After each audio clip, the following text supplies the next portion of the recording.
연세대학교 정치학 교수이신 박병림 교수께서 박근혜 대통령에 대한 칼럼을 오래전에 쓰셨었는데요. 마음이 아픕니다. 왜냐하면 박근혜 전 대통령은 재임 중 최초로 탄핵을 당한 대통령이시고, 또 박정희 전 대통령은 재임 중 피살당한 첫 번째 대통령이시고, 어머니는 재임 중 살해당한 첫 번째 영부인이신 거예요. 그러니까 박정희 대통령으로부터 유경수 여사, 박근혜 대통령, 이게 전부 대한민국 건국 이후에 최초의 그 시해를 당하시고, 최초로 탄핵을 당하시고, 최초로 영부인이 죽임을 당하신 사건입니다. 그러니까 박근혜 전 대통령도 마음이 아프지만 바라보는 국민의 마음도 더 상처가 있고 우리 마음도 더 비참해지는 겁니다. 근데 이런 일들이, 이게 하나님이 협력해서 선을 이루시는, 하나님이 대한민국을 통치하시고 하나님이 대한민국을 다스리고 계신 거 우리가 믿는다면, 이게 하나님의 손에 붙잡힌 바 되려면 반드시 모든 국민이 용서와 화합의 자리로 가야만 이게 하나님이 하시는 일이 되는 거예요. 하나님이 요셉의 생애를 꿈으로 인도하셔서 꿈에서 꿈으로, 꿈을 통해서 완성하셨습니다. 우리는 확신을 가져요. 하나님께서 꿈을 통해서 요셉의 인생을 만드신 하나님이심을 분명히 믿습니다. 근데 수요일 날 우리가 이미 본 것처럼 요셉의 꿈을 하나님이 만들어 가시는데 절대적으로 영향을 미친 사람이 바로 형들입니다. 만일에 형들이 미워하고 형들이 요셉을 팔지 않았다면, 그 이스마엘 장사꾼에게 팔지 않았다면 요셉을 향한 하나님의 꿈은 이루어질 수가 없었을 거예요. 형들의 미움과 형들이 요셉을 은희쉽게 팔아넘긴 이 형들의 이 비인간적인 행동이 하나님이 그걸 하나님의 인도하심으로 바꾸어 내신 거잖아요. 하나님이 하신 일이 됐습니다. 그러니까 형들이 행한 모든 일이 전부 하나님이 하신 일이 됐어요. 보디발 장군의 아내가 한 일도 궁극적으로는 하나님의 하시는 일이 됐어요. 그냥 형들의 그 범죄로 말미암아 하나님이 요셉을 애굽으로 보내셨고, 또 보디발 장군의 집에서 편하게 잘 살고 있었는데 보디발 장군의 아내가 유혹을 하는 겁니다. 요셉이 똑똑한 청년이었으면 보디발 장군의 유혹을 받아들였어야 돼요. 왜요? 그래야 그 보디발 장군의 아내가 노예문서 찢어주고 또 사업 하나 해주고 이러면요, 요셉은 새 인생을 살 수 있는 거죠. 세상적인 사람이라면 보디발 장군의 아내의 유혹과 타협을 했겠죠. 근데 요셉은 하나님께 득죄할 수 없다고 거절했습니다. 그것 때문에 감옥에 들어갔는데 감옥에서 술 맡은 관원장을 만나게 된 거니까 결정적 역할을 한 또 한 사람은 보디발 장군의 아내예요. 그래서 나중에 요셉이 국무총리가 되면 이 두 사람을 불러서 국민 훈장을 줘야 되고 평생 연금을 지급해 줘야 합니다. 왜요? 요셉이, 그 사람들이 없었으면 요셉의 인생이 성취가 되는 게 아니잖아요. 그런데 형들이 행한 이 일이 하나님의 일이 되려면 반드시 뭐 해야 된다 그랬어요? 형들이 요셉에게 용서를 구해야 하나님이 하신 일이 돼요. 만일에 형들이 용서를 구하지 않으면 어떻게 됩니까? 하나님의 예정이 이상해지는 겁니다. 우리는 분명히 하나님의 예정을 믿는데 형들은 분명히 비인간적으로 행동하고 요셉에게 범죄했는데 나중에 요셉이 이건 하나님이 하시는 일이라고 그래버리면 하나님이 무슨 뒷골목 보스가 되는 거예요. 하나님이 형들을 그렇게 행동하도록 조종한 분이 되는 겁니다. 하나님이 악한 분이 되시는 거죠. 하나님의 예정이 제대로 설명이 되려면 반드시 형들이 요셉에게 용서를 구해야 돼요. 나중에 요셉이 뭐라고 그랬습니까? 이건 뭐 읽을 때마다 은혜가 됩니다. 45장 7절과 8절에 요셉이 어떻게 고백했어요? 하나님이 그 큰 구원으로 당신들의 생명을 보존하고 당신들의 후손을 세상에 두시려고 나를 당신들보다 먼저 보내셨. 누가 보냈어요? 하나님이 당신들보다 먼저 보내셨나니. 그러니까 형들의 범죄는 없어져 버린 거예요. 하나님이 하신 게 돼 버린 겁니다. 그렇게 되기 위해서 요셉이 먼저 한 게 뭐예요? 형들을 용서의 자리로 데려간 게 요셉이 한 거예요. 당신들의 생명을 보존하고 당신들을 후손들을 세상에 두시려고 나를 당신들보다 먼저 보내셨나니. 그래서 8절에 그런즉 나를 이리로 보낸 이는 당신들이 아니요 하나님이시라. 이 하나님이시라 이 선언을 하려면 반드시 요셉에게 악한 행동을 했던 형들이 요셉과 용서와 화해의 자리로 가야 하나님이 하신 게 되는 거예요. 요셉은 고백합니다. 하나님이 나를 바로에게 아버지로 삼으시고 온 집안의 주로 삼으시고 애굽의 통치자로 하나님이 나를 바로의 아버지, 바로의 주, 애굽의 통치자로 하나님이 내 인생을 만드셨다. 그 인생을 만드는 결정적 역할자가 형들이다. 그런데 형들이 한 일이 아버지가 하시는 일이 되려면 반드시 용서와 화해의 자리로 가야 된다는 거예요.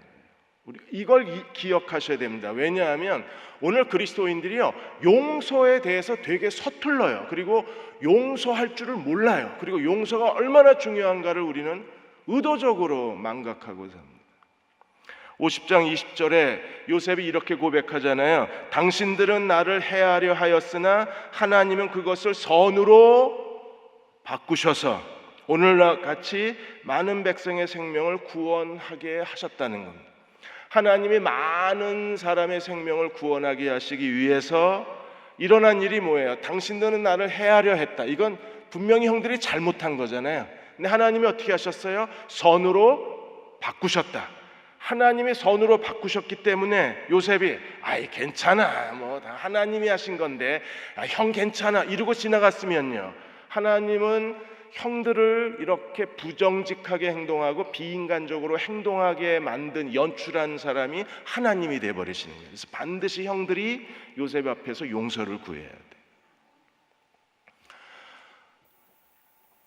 수요일 설교한 걸 그래서 다시 반복하는 이유가 이 부분이 우리가 제일 약점이에요. 이게 잘 안 돼요. 한국 사람은 더 안 돼요 이게. 그래서 반드시 우리가 이 일에 유능한 사람이 돼야 돼요. 하나님께서 밧세바에게서 난 솔로몬을 통해서 하나님의 성전을 지었습니다. 그러면 하나님의 예정적 관점에서 보면 솔로몬이 태어나려면 반드시 다윗과 밧세바가 부정한 관계가 돼야 돼요. 둘 다 남의 남자 남의 아내잖아요. 남의 남편 남의 아내에게서 솔로몬이 태어나려면 어떻게 해야 돼요? 사랑과 전쟁 2가 있을 수밖에 없어요. 그런 일이 이런 막장 드라마가 일어나지 않는 한 솔로몬이 안 태어나요. 그럼 하나님이 무슨 막장 드라마 작가세요? 아니잖아요. 두 사람이 부정한 관계가 된 건 두 사람이 잘못한 겁니다. 근데 그게 하나님의 예정이 되려면 반드시 다윗이 회개했어야 되는 거예요. 그래서 다윗은 어떻게 했어요? 정말 침대가 물에 뜰 정도로 그는 회개를 했잖아요. 하나님이 야곱을 외삼촌 라반의 집에 보내셨어요. 아주 진짜 잘 보내셨습니다. 근데 처음부터 이게 라반의 집에 보내려 했던 게 아니잖아요. 갑자기 에서가 그 장자권과 하나님의 축복을 뺏기자 야곱을 죽이려고 하니까 엄마가 긴급하게 서둘러서 그래서 아무 계획도 없이 보낸 게 자기 오빠네 집이었잖아요. 외삼촌 라반의 집. 그래서 외삼촌이 20년 동안 10번이나 속였습니다. 그런데 하나님은 외삼촌을 막으시고 하나님이 외삼촌의 그 재산을 다 뺏어서 야곱에게 주셨잖아요.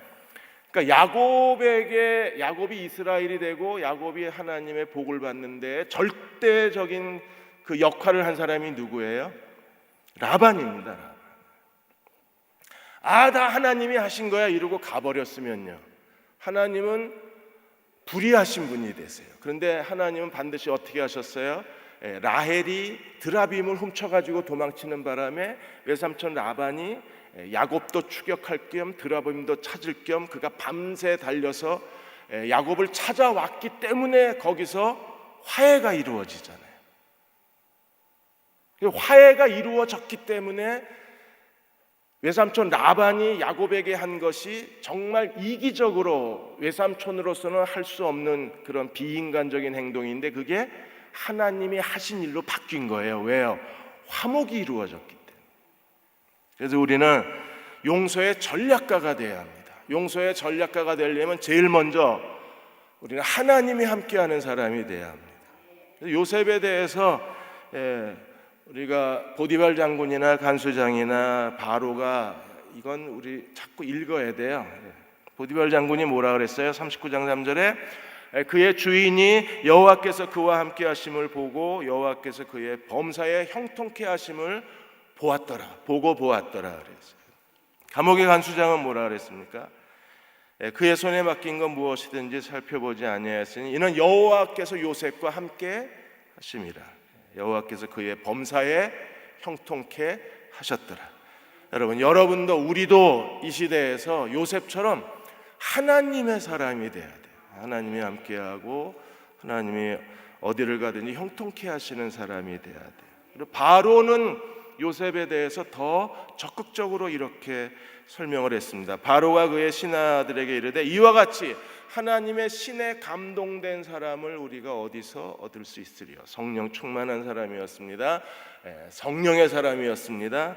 그리고 39절에 요셉에게 이르되 하나님이 모든 걸 너에게 보이셨으니 너와 같이 지혜롭고 총명한 사람이 없다. 요셉은 지혜롭고 총명한 사람이었어요. 하나님의 사람입니다. 오스왈드 챔버스 목사님이 하나님의 섭리를 온전히 이해하는 사람이 되려면 먼저 하나님께 목마른 사람이 되라 그랬어요. 하나님께 목마른 사람이 되어야 그 사람은요 지금 내 주변에서 일어나고 있는 하나님의 모든 섭리를 제대로 이해할 수 있다 그랬어요. 하나님에 대한 갈급함, 하나님에 대한 열정, 하나님에 대한 목마름이 없는 사람은 하나님이 그 주변에서 일하고 계셔도 하나님이 일하시는 걸 이해를 하지 못하는 거예요.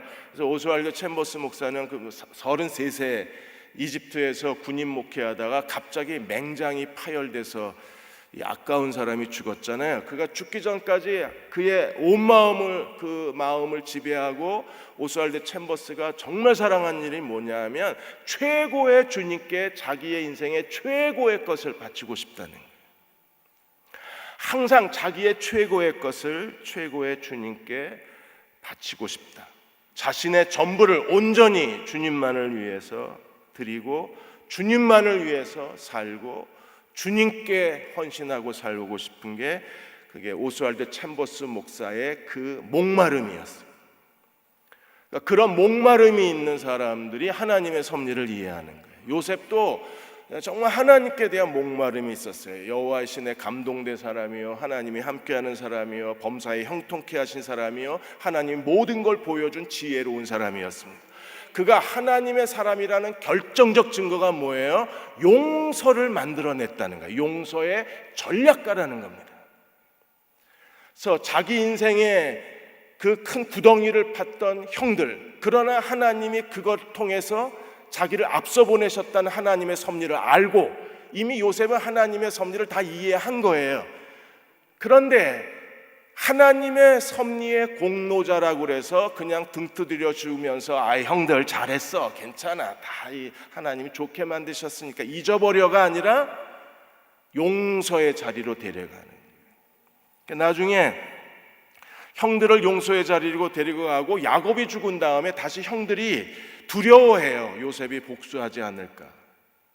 그런데 요셉이 뭐라고 얘기해요? 50장 17절에 보시면 아버지의 얘기를 형들이 요셉에게 전달해 주는 거예요. 너희는 이같이 요셉에게 이르라. 내 형들이 내게 악을 행하였을지라도 이제 바라건대 그들의 허물과 죄를 용서하라 하셨나니 당신 아버지, 아예 그냥 그 형들이 두려워서 야곱을 너의 아버지 그래요. 자기 아버지도 되는데 자꾸 요셉한테 당신의 아버지라고 그래요. 당신의 아버지 하나님의 종들인 우리의 죄를 이제 용서하소서 하며 요셉이 그들이 그에게 하는 말을 들을 때 울었어요. 이게 네 번째 우는 거예요. 형들 앞에서. 왜 울었어요? 자기는 이미 다 용서했고 형들이 용서를 빌었고, 그런데 다시 아버지가 죽은 다음에 자기 요셉이 보복할까 두려워서 아버지의 용서의 메시지를 전했을 때 요셉이 울어요. 그리고 자기가 살아있는 동안에 형들의 자식들을 자기가 키우겠다고 오히려 형들을 위로합니다. 이 사람이 성령 충만한 사람, 이 사람이 하나님께 목마른 사람입니다. 이 사람이 하나님이 함께하는 사람이에요. 하나님이 함께하는 사람은 우리가 살다 보면 부지 중에 실수하고 잘못할 수도 있잖아요. 다른 사람의 마음에 큰 고통을 줄 수도 있어요. 그리고 괴로움을 받을 수도 있고 내가 또 다른 사람을 괴롭게 만들 수도 있어요. 그런데 우리가 하나님의 섭리가 이루어진 다음엔 반드시 이 모든 서로의 잘못에 대해서 용서를 만들어낼 수 있어야 하나님이 함께하는 사람이 되는 거예요. 그럼 프랑스 대통령이 이제 프랑스 잡지하고 인터뷰됐을 때 그 마크롱 대통령이 이런 얘기를 했습니다. 만일에 내가 아내보다 25살이 많았으면 뉴스거리가 되지 않았을 텐데 아내가 나보다 25살이 많은 게 뉴스거리가 된 것 같다고. 그러니까 실제로 아내를 만난 게 언제였어요? 마크롱이 15 학생이었을 때, 10대 소년이었을 때 아내를 만난 거예요. 아내가 25살 위입니다. 그러니까 아내는 지금 60대고 마크롱은 이제 30대 끝이고. 그래서 이 두 연인이 15세 학생하고 40세 유부녀 교사가 서로의 사랑을 완성시키기 위해서 유부녀 교사가 이혼을 했잖아요. 근데 지금 이렇게 대통령을 만들고 나서 만일에 이 두 사람이 하나님을 믿는 사람이고 하나님의 섭리를 아는 사람이라면 우리가 만난 게 하나님의 섭리였다, 하나님의 예정이었다라고 말하려면 먼저 뭐부터 해야 됩니까? 대통령 아내가 이혼한 자기 남편과 자녀들을 찾아가서 용서를 빌어야 돼요. 그래야 이게 하나님이 하신 일이 되지, 만일에 그렇지 않으면 하나님이 멀쩡한 가정 이혼시키는 하나님이 되시는 거예요. 뭘 위해서? 하나님 예정을 위해서. 그렇지는 않은 거잖아요. 제 얘기를 이해하시겠어요? 그래서 요셉은요 2단계 전략을 세워요. 42장 6절에서 43장 15절까지 1단계 정탐꾼 전략을 세우고, 그 다음에 43장 16절에서 44장 끝까지 다시 도둑놈 전략을 세워서 형들이 완전히 요셉 앞에 무릎을 꿇고 자기들의 죄를 회개하게 만듭니다. 정탐꾼 그 누명을 썼을 때 벌써 징조가 와요. 그냥 정탐꾼 누명을 썼을 뿐인데 벌써 형들에게는요 가슴 저리는 그들의 죄책감이 떠오르기 시작을 합니다. 그래서 21절에 오늘 42장 21절에 보시면 그들이 서로 말했어요. 뭘 얘기했습니까? 아우의 일, 우리가 아우의 일로 말미암아 범죄하였도다. 아우가 누구예요? 요셉으로 말미암아 우리가 범죄하였도다. 어떤 범죄를 했나요? 그가 우리에게 애걸할 때 우리가 그 마음의 괴로움을 보고도 듣지 아니하였으므로 그 괴로움은 우리에게 임하였도다. 잘했죠. 그 들었으면요, 들어서 요셉을 풀어줬으면 지금 요셉이 국무총리로 하나님이 세우지도 못했을 것이고 이스라엘의 구원자가 되지 못했을 거야. 괴로움을 못 본 척한 건 진짜 잘한 겁니다. 그런데 그건 진짜 잘못한 겁니다. 그래서 제일 먼저 정탐꾼 누명을 쓰자마자 형들의 마음속에 제일 먼저 생각난 게 요셉의 괴로움. 루벤은 뭐라 그랬어요? 22절에 요셉의 핏값을 우리가 받는도다. 괴로움과 핏값 두 개의 단어가 얼마나 오랫동안 그 요셉의 형들의 마음에 무거운 죄책감으로 남아 있었을까요? 이 정탐꾼 누명을 쓰자마자 그들의 마음 입에서 제일 먼저 튀어나온 게 괴로움이라는 단어고, 제일 먼저 튀어나온 게 핏값이라는 단어예요. 이 얘기만 듣고도 요셉은 어떻게 반응했습니까? 이 얘기만 들었는데도 요셉은요, 24절에 보시면 요셉이 그들을 떠나가서 울고 다시 돌아와서, 그러니까 요셉이 굉장히 잘 울어요. 나중에 그 43장 30절에서도 한번 베냐민을 보고 울고, 그 다음에 그 45장에 가서 유다가 그 베냐민을 데리고 가지 않으면 아버지의 생명과 베냐민의 생명이 하나라고 눈물로 호소했을 때 다시 요셉이 울어요. 굉장히 감성적인 사람입니다. 여러분, 감성적인 사람의 약점이 뭐예요?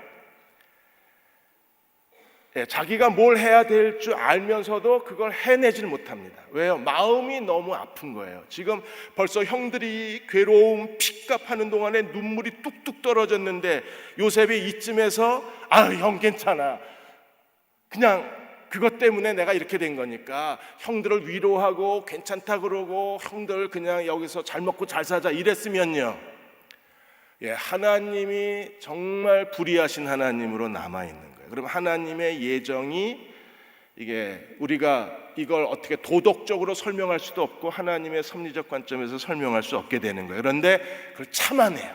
왜? 반드시 용서를 만들어내야 되기 때문에. 요셉이 그걸 참아냅니다. 근데 요셉이 베냐민을 끌고 오라 그랬어요. 왜 베냐민을 데려오라 그랬습니까? 베냐민과 요셉은 하나입니다. 그러니까 사람들이 베냐민을 보는 순간에 사람들이 누구를 기억해내요? 요셉을 기억해내는 거예요. 그래서 베냐민을 데려오라고 그들에게 시므온을 가두고 그들을 다시 돌려보냅니다. 다시 돌려보내는데 어떻게 했어요? 25절에 보시면 그들을 다시 집으로 돌려보냈는데 그들이 가지고 온 식량의 그 돈다발을 다시 집어넣어요. 그래서 25절에 명하여 곡물을 그 그릇에 채우게 하고 각 사람의 돈을 그 자루에 덜어넣게 하고 길 양식까지, 그러니까 요셉이 아주 자상하게 돌아갈 때 먹을 양식까지 다 넣어서 보내어 주었어요. 그들이 이제 가다가 이 돈다발이 들어있는 걸 발견합니다. 만일에 돈다발을 쌀에다 넣었으면 집에 갈 때까지 몰랐을 거예요. 그런데 이 돈다발을 어디에 넣었어요? 나귀의 먹이자루에다 넣었어요. 그러니까 길 가다가 나귀의 먹이를 줘야 되잖아요. 그러니까 누군가는 이걸 발견을 하는 겁니다. 그러니까 요셉은요, 그들의 죄책감을 아주 밑바닥까지 끌고 내려가는 거예요. 베냐민 그리고 돈다발, 이렇게 해서 그들을 심리적으로 크게 압박하는 게 요셉의 전략입니다. 그러니까 요셉은 어떻게 해야 사람이 자기의 죄를 인정하고 그 죄를 끌어안고 하나님께 나오는가를 심리적으로 너무 잘 아는 거예요. 나 같으면은 그냥 쌀자루에 넣어서 집에 가서 쌀자루 풀었을 때 돈다발이 나와서 다 놀래야 되는데 먼저 심리적으로 억압을 하고 보냅니다. 그래서 사람들이 가다가 27절에 보시면 한 사람이 여관에서 나귀에게 먹이를 주려고 자루를 풀고 본즉 돈이 거기 있는 겁니다. 그래서 어떻게 됐어요? 28절에 그가 그 형제들에게 말하되 내 돈을 도로 넣었도다. 보라, 자루 속에 돈이 있도다. 이에 그들이 혼이 나서 떨며 서로 돌아보아 말하되 하나님이 어찌하여 이런 일을 우리에게 하셨는가. 공동 번역에는 뭐라고 되어 있냐면 형제들이 얼이 빠져서, 그 충격 때문에 얼이 빠져서 얼빠진 사람처럼 떨면서 서로 아우성을 치기를 오 하나님 맙소사, 이게 도대체 어떻게 된 일입니까? 그냥 흔들어 버리는. 요셉이 잘하죠. 드라마 작가가 됐어요. 그러니까 형들은 그 가는 길 내내 두려운 거예요. 베냐민 때문에 흔들리고 이번엔 돈다발 때문에 흔들리고. 그러니까 죄 짓고 살면요 이 꼴이 되는 거예요, 형들처럼. 집에 갔을 때 그 29절에서 35절까지는 이제 아버지에게 이 사실을 다 얘기를 해요. 그래서 아버지가 야곱이 뭐라 그래요? 36절에 보시면 그들의 아버지 야곱이 그들에게 이르되 너희가 나에게 내 자식들을 잃게 하도다. 새 번역이나 공동 버전이나 그 메시지 성경에 보면 너희가 나에게 자식들을 하나씩 잃어버리게 만드는도다. 요셉도 없어지고 시므온도 없어지고 이제 베냐민마저도 없어지는도다. 이는 다 나를 괴롭게 하는 일이도다. 그러니까 야곱 앞에서 지금 하나씩 아들들이 사라지고 있는 거에 대해서 나를 너희가 괴롭히고 있다고 야곱이 완전히 마음이 무너져 버립니다. 그러니까 이런 일들이요, 그냥 베냐민만 데리고 오라고 그래도 사람이 마음이 무너졌을 텐데 거기에 돈다발 사건까지 턱 터져 버리니까 이제 기댈 데가 없는 거예요, 사람 마음이.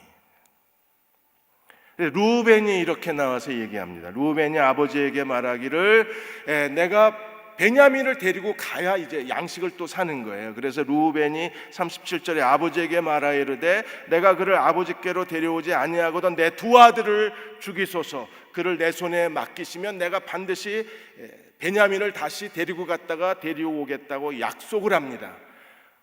루벤은 정말 대단합니다.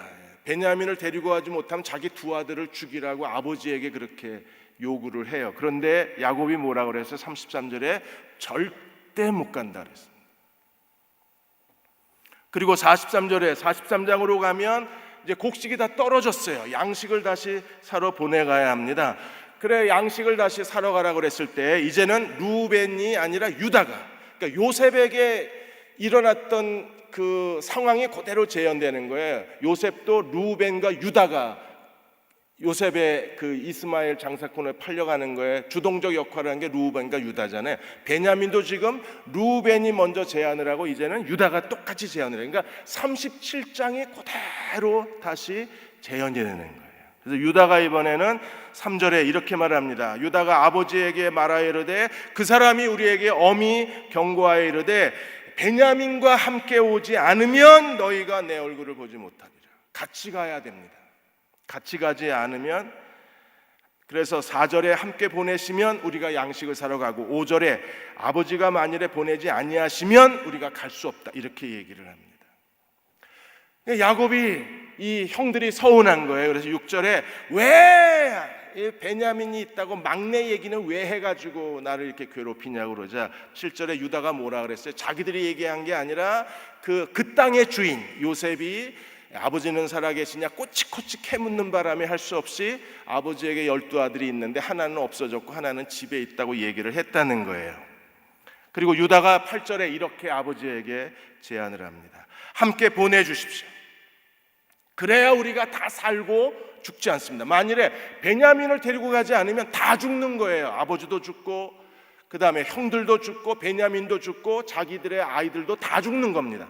베냐민이 가야 살지 베냐민이 가지 않으면 우리 다 죽습니다. 그러니까 아버지로서는요 정말 난감한 상황이 된 겁니다. 자기가 정말 사랑했던 두 아들 요셉과 베냐민, 요셉은 없어지고 이제 베냐민마저 잃어버릴 그런 마음의 부담감이 있는 거예요. 그래서 9절에 유다가 어떻게 해요? 내가 그를 위하여 담보가 되리오니 아버지 손에서 그를 찾으소서. 만일에 찾지 못하면 내가 아버지 앞에 내 손에서 그를 찾으시고 내가 영원히 이 죄값을 자기가 담당하겠다고 유다가 얘기를 합니다. 그래서 야곱이 마음을 돌려요.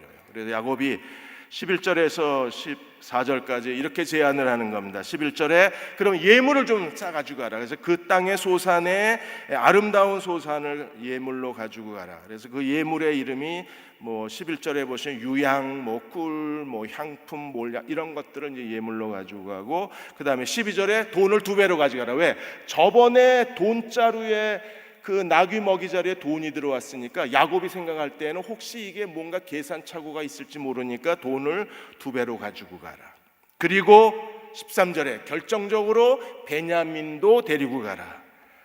야곱이 왜 이렇게 변했나요? 14절에 전능하신 하나님께서 그 사람 앞에서 너희에게 은혜를 베풀어 주사 그 사람으로 너희 다른 형제와 베냐민을 돌려보내게 해 주시기를 원하노라. 전능하신 하나님이 은혜를 베푸셔서 베냐민과 시므온을 돌려보내게 해 주시기를 원하노라. 그리고 야곱이 뭐라고 그랬어요? 내가 자식을 잃게 되면 잃으리라. 드디어 포기합니다. 이게 이스라엘입니다. 그러니까 이스라엘은요, 야곱이 이스라엘로 바뀌었는데 우리가 하나님 앞에 진정한 성화가 일어난 게 뭐예요? 잃으면 잃으리라. 완전히 자기의 것에 대해서 자기 포기가 돼야 이 사람이 성화에 이른 거예요.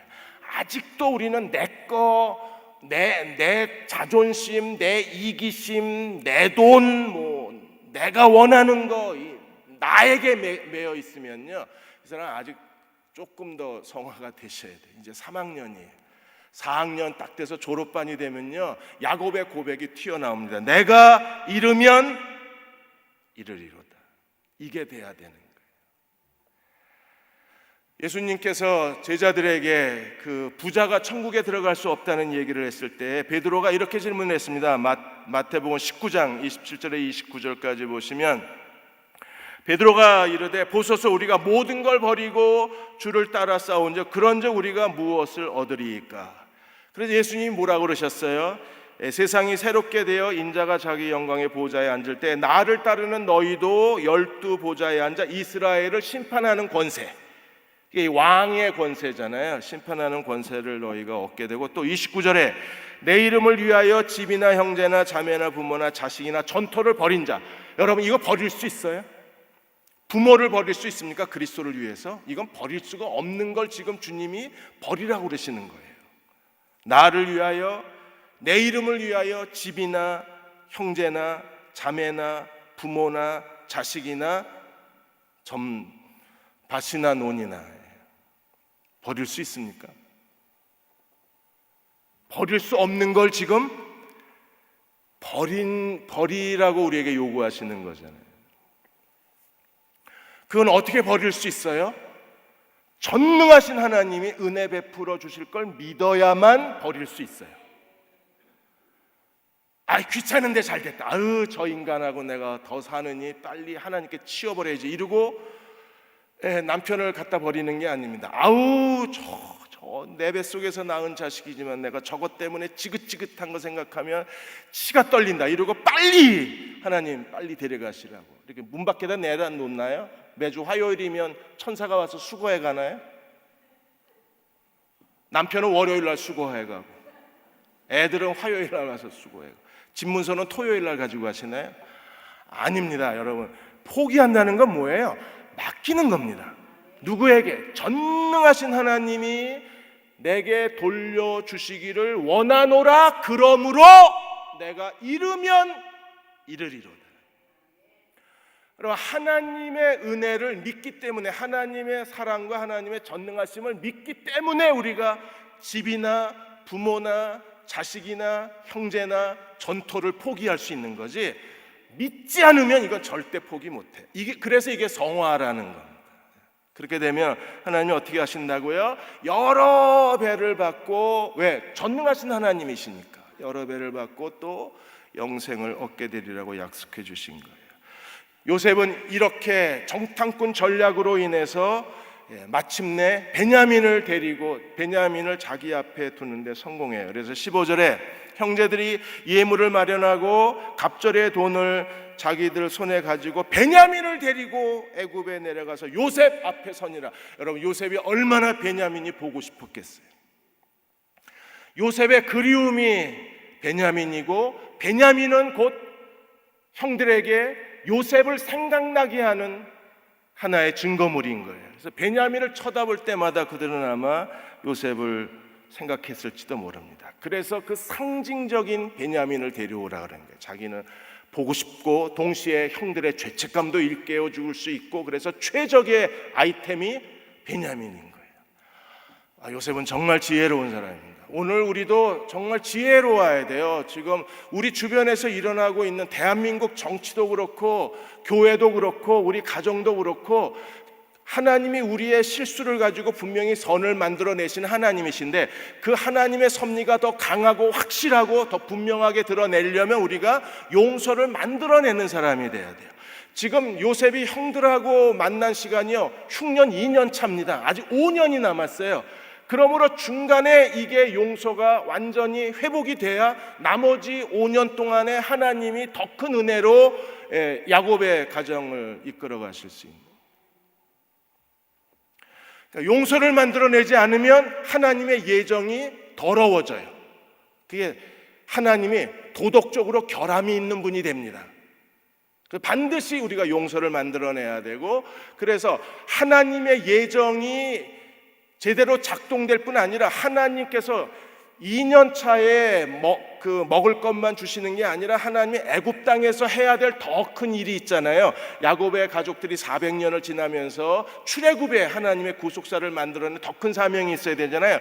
이게 거침없이 하나님의 예정과 하나님의 섭리와 하나님의 계획이 이루어지려면 용서의 자리에, 화목의 자리에 12형제가 하나가 돼야 돼요.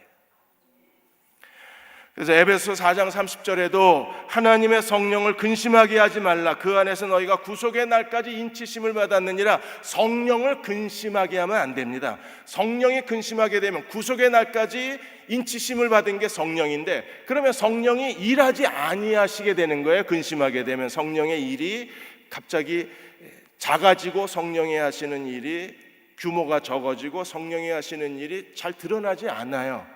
그래서 성령을 근심하게 하면 안 되는데, 그러려면 우리가 어떻게 해야 되나요? 32절에 서로 친절하고 불쌍히 여기고 서로 용서하기를 하나님이 그리스도 안에서 너희를 용서하신 것 같이 하라. 친절해라, 제발 좀 서로 동정해라, 그리고 서로 좀 용서해라. 그래야 성령이 역사하시는 거예요.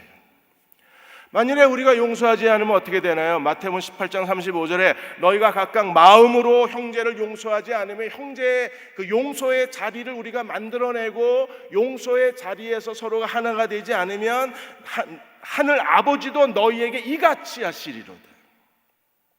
하나님의 역사가 멈추는 거예요. 용서의 자리를 만들어냅시다. 요셉처럼 아주 치밀하게 모든 환경을 조성하고 만들어내는 사람이 되어야, 그래야 하나님이 역사하실 수 있어요. 용서하는 게 쉬운 일은 아닙니다. 근데 용서에 대한 책임을 우리가 져야 돼요.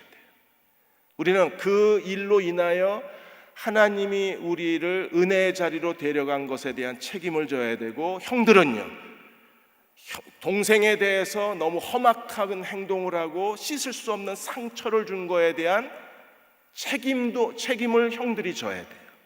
그래서 두 개의 책임이 만난 곳에 하나님의 섭리가 더 큰 역사의 자리로 우리를 데려가실 수 있는 거예요. 사랑하는 여러분, 그냥 괜찮아가 아닙니다. 그냥 덮부가자가 아닙니다.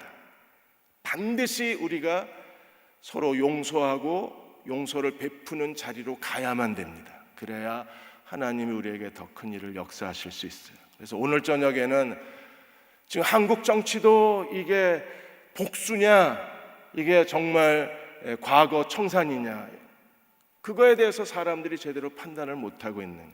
그래도 다시 한국에 진정한 용서와 화해가 있어야 되고, 교회마다 지금 용서와 화해가 실종이 됐어요. 그냥 서로 소리 지르는 사람만 있지 용서와 화해의 자리가 없어요. 그러다 보니까 멈춰요. 우리가 개인의 삶도 마찬가지입니다.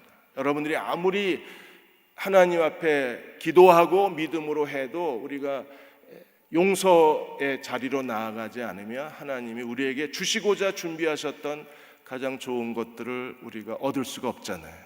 그래서 오늘 밤은 하나님 앞에 마음을 열고 용서의 기도를 드리는 저와 여러분이 되시기를 바랍니다. 기도하겠습니다. 아버지 하나님, 우리도 요셉처럼 용서를 만들어내는 전략가가 되게 하여 주셔서 끊임없이 서로를 용서하고 또 용서받을 수 있는 그리스도의 종들이 되게 해 주시옵소서. 가장 가까운 남편과 아내로부터 우리가 용서를 말하게 해 주시고, 부모와 자녀 사이에 용서가 있게 해 주시고, 그들의 죄를 드러내고, 죄를 드러낼 뿐 아니라 용서의 자리로 나아갈 수 있는 성숙한 교회가 되게 해 주시고, 그리고 대한민국 사회가 되게 하여 주옵소서.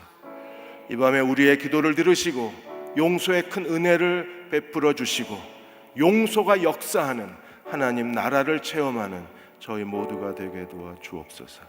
예수님의 이름으로 간절히 기도하옵나이다. 아멘.